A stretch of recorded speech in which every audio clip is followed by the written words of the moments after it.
Muy buenos días chicos y bienvenidos a una clase más de economía. El día de hoy vamos a ver el sistema tributario. Pero lo primero que tenemos que entender es qué cosa es un tributo. Los tributos van a ser pagos obligatorios que el Estado exige a la población y a las empresas para que este Estado pueda mantener su operatividad. O sea, profesor Jesús, cuando el Estado exige el pago de tributos, ¿esos pagos significan para el Estado un ingreso?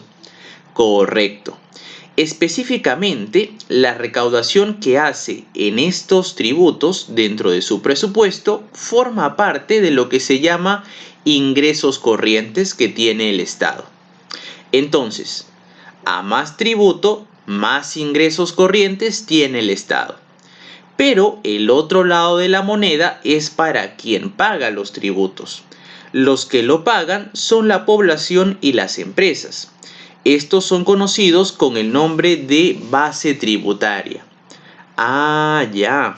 O sea, la base tributaria es el número de personas y empresas que van a pagar tributos. Como nosotros somos los que pagamos tributos, los ingresos o ganancias que tenemos se reducen, porque parte de ellos, ¿hacia dónde van? Hacia el Estado. Profesor, si un gobernante dijera, voy a aumentar la base tributaria, ¿qué cosa está diciendo en realidad?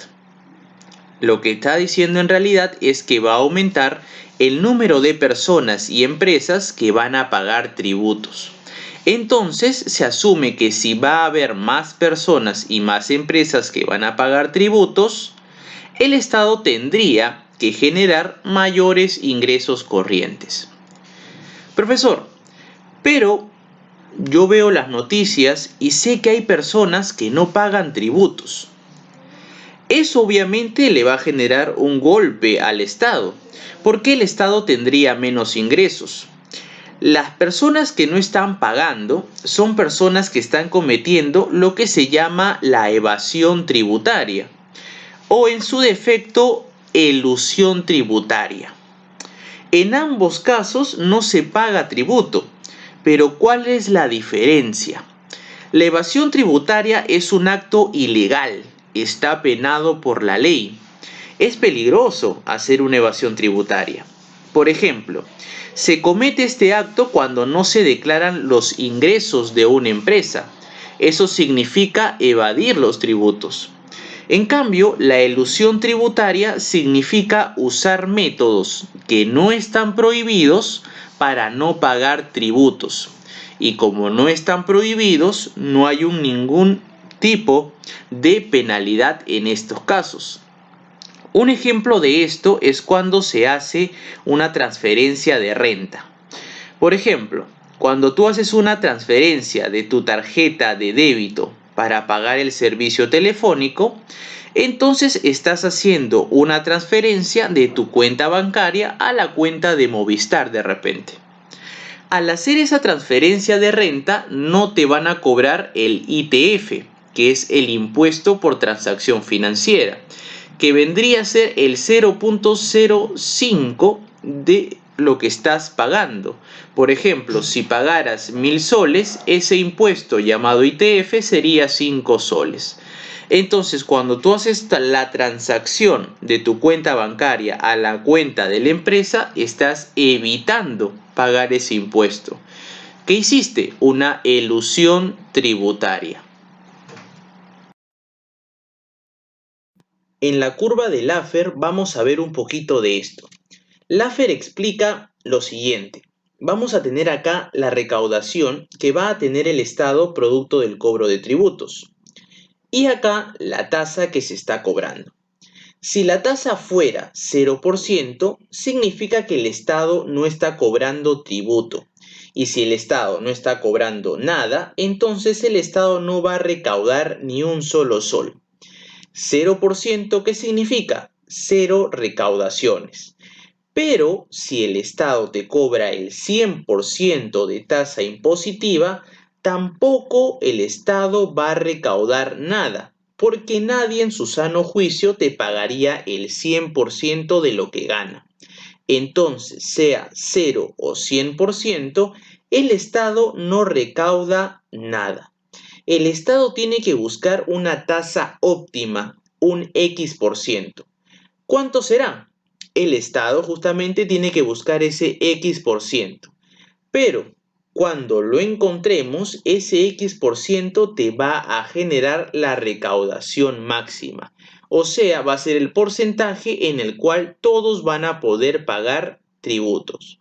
Por lo tanto, acá tenemos dos tramos, ¿cierto? El primer tramo donde las tasas son consideradas bajas y el segundo tramo en donde las tasas son consideradas más altas y la población empezaría a evadir el pago de tributos. Mira, si nosotros nos desplazamos del 0% al X%, la curva, si nos damos cuenta, empieza a subir y hay un aumento de la recaudación del Estado. Pero si nos pasamos de la tasa óptima, son tasas impositivas cada vez más altas y la gente va a dejar de pagar impuestos y los ingresos del Estado van a disminuir, como lo vemos en este lado de la curva. Dentro de estos tributos vamos a encontrar a los impuestos. Los impuestos, al ser obviamente un tributo, vendrían a ser un pago obligatorio, pero no nos van a generar una contraprestación directa o inmediata. Profe, ¿qué quiere decir eso? Ya me mareé un poquito. Esto quiere decir que los impuestos no te van a dar nada automáticamente. Por ejemplo, al comprarme una gaseosa, dentro del precio de esa gaseosa hay un impuesto. Por ese impuesto que estoy pagando, ¿me están dando algo? No. Pero, profe, ¿le están dando la gaseosa? Claro, pues chicos, porque la estoy pagando. Imagínate que esa gaseosa cuesta 2 soles. Un sol 80 cuesta la gaseosa y 20 céntimos de impuestos. Entonces yo pago 2 soles, me dan la gaseosa porque estoy pagando ese sol 80. Por eso me dan la gaseosa. Pero por ese impuesto que estoy pagando, ¿qué me dan? Nada. Por eso los impuestos son impopulares, porque cuando el pago de impuestos que yo realizo generan ingresos para el Estado, a mí directamente no me dan nada.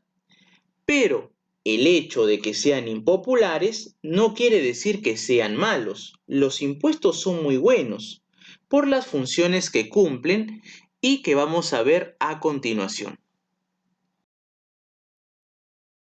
¿Cuáles son las funciones de los impuestos? La primera función es la redistribución del ingreso. ¿Qué significa eso, profe? La redistribución del ingreso significa realizar una nueva distribución del ingreso con la intención de reducir la desigualdad. Profesor, ¿y el Estado cómo reduce esa desigualdad? Ah, fácil. Cobrando más impuestos al que más gana y cobrándole menos impuestos al que menos gana.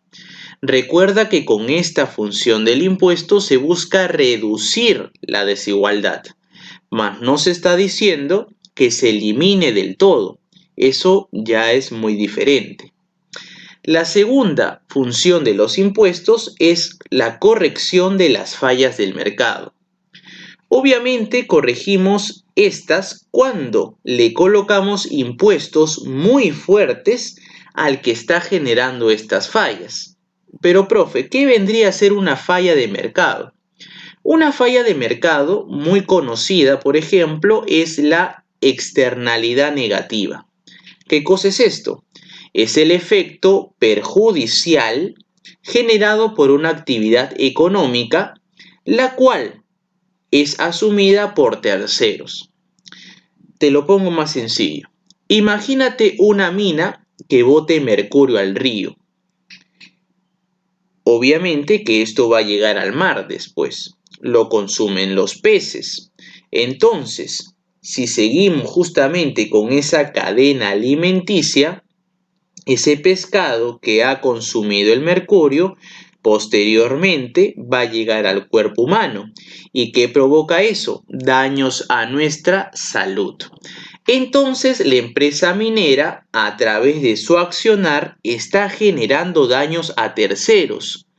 Se les llama terceros a los que están ajenos a la actividad, en este caso a la actividad minera, como nosotros. ¿Cómo hace el Estado para corregir esa falla del mercado? A esa empresa minera le pone grandes impuestos que lo desaniman a seguir contaminando. Otra de las funciones de los impuestos vendrían a ser la de generar ingresos para que el Estado se pueda financiar, que por cierto es una de las funciones más importantes de los denominados impuestos. Vamos ahora con las clases de impuestos. Tenemos aquí a los impuestos indirectos. ¿Por qué se les llama así? Es que estos están incluidos en el precio del producto. Por lo tanto, cuando el Estado decide elevar los impuestos indirectos, entonces el precio del producto va a tener que subir.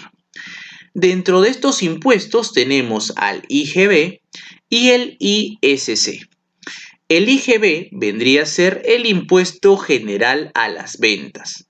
¿A qué afecta? Por ejemplo, afecta a todos los servicios, a las construcciones, a la primera venta de un bien inmueble. Por ejemplo, si tú construyes tu casita y la vas a vender, esa primera venta que vas a realizar del domicilio incluye el IGB. También el IGB se aplica a la venta de bienes muebles y a las importaciones. Por su lado, el ISC, ¿qué vendría a ser, profe? El impuesto selectivo al consumo. Este es un impuesto en el cual se selecciona a los bienes de consumo, especialmente a los considerados perjudiciales para la salud. Por ejemplo, cigarrillos, gaseosas, bebidas alcohólicas, etc. Se busca elevar el precio de estos productos para que la gente se desanime a consumirlos. También el ISC se le grava a los productos de lujo. Por ejemplo, un reloj, imagínate un Rolex, tiene su impuesto selectivo al consumo. También los autos finos, entre otros. Por el otro lado, tenemos a los impuestos directos, que recaen en las propiedades o los ingresos. Por ejemplo, tenemos el impuesto predial sobre las propiedades que lo recaudan la municipalidad. El predio es el terreno y las edificaciones que se construyen sobre ese terreno. Por ser dueño de ese terreno, tienes que pagar el impuesto predial a la municipalidad. Otro impuesto directo sería el impuesto a la renta. Renta significa ingreso, o sea, lo que ganas.